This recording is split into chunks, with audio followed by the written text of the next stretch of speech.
All right, it is Ben back again, this time with a guest. What's up, guys? This is Mickey, who is a Dirty Dirty Bolts fan.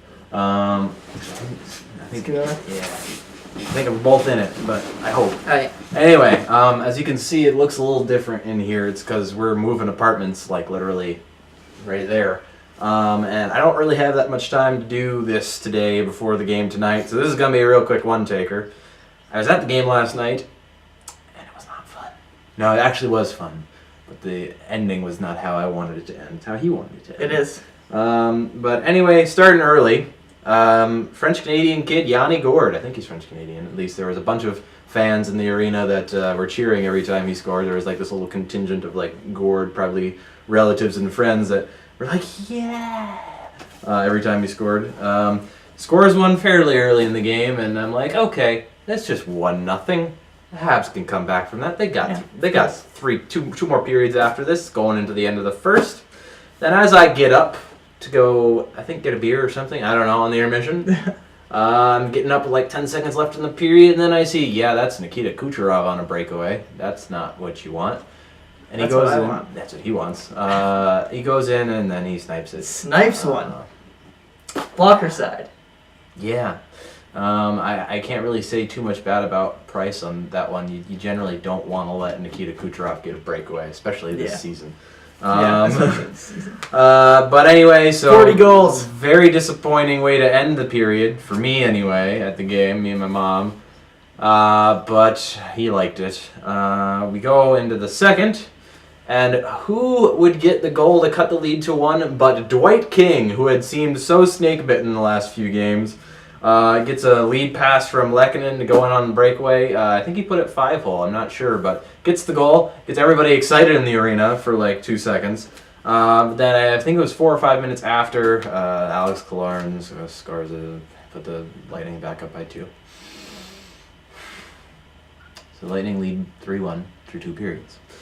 Mm-hmm. We go into the third, and a few minutes in, everybody's getting kind of excited. The Canadians are getting some offense going. They're getting some presence in the Lightning zone. Lehkonen gets one of the luckiest goals I've seen in a long time. It banks in off of a Lightning foot skate.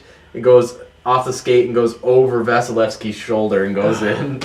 But of course, blows the roof off the place. Everybody's like, yes, we can do the comeback now. It's only it's 3-2 now. Yes, let's go. And then literally 21 seconds later, across the crease pass for a one-timer, again by Yanni Gourde, and Lightning go back up by 2. And then all of the air just gets sucked back out of the building. And I mean, there was a couple of power plays. There was a power play right at the end that I was hoping they would have to get something going on, but... well, there were definitely chances. There was a few. Vasilevsky had a couple really good saves, especially there was one late on Radulov where he kept the Lightning in the game. Mm-hmm. But then just couldn't get anything going on the power play all night. There was a few the Habs had a few power play chances, and all night just nothing, just absolutely nothing. But final score ended up being 4-2, which is not great. I'm not too saddened though, because there's like it's one team was playing.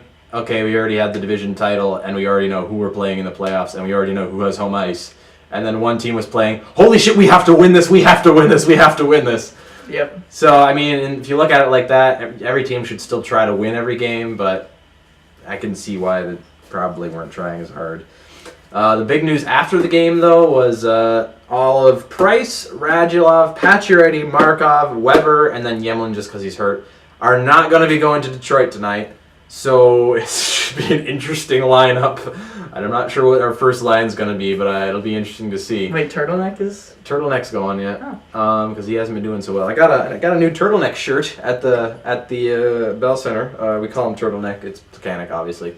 But this is from their social media night. They had like Snapchat sticker shirts of a few players, and I got this one just because I knew it would annoy him the most. Because for some reason he doesn't like Plekanec very much. Because he wears it's the turtleneck. But another big news, Sergachev was called up as an emergency call-up from St. John's today, so it's likely he'll go into the game tonight.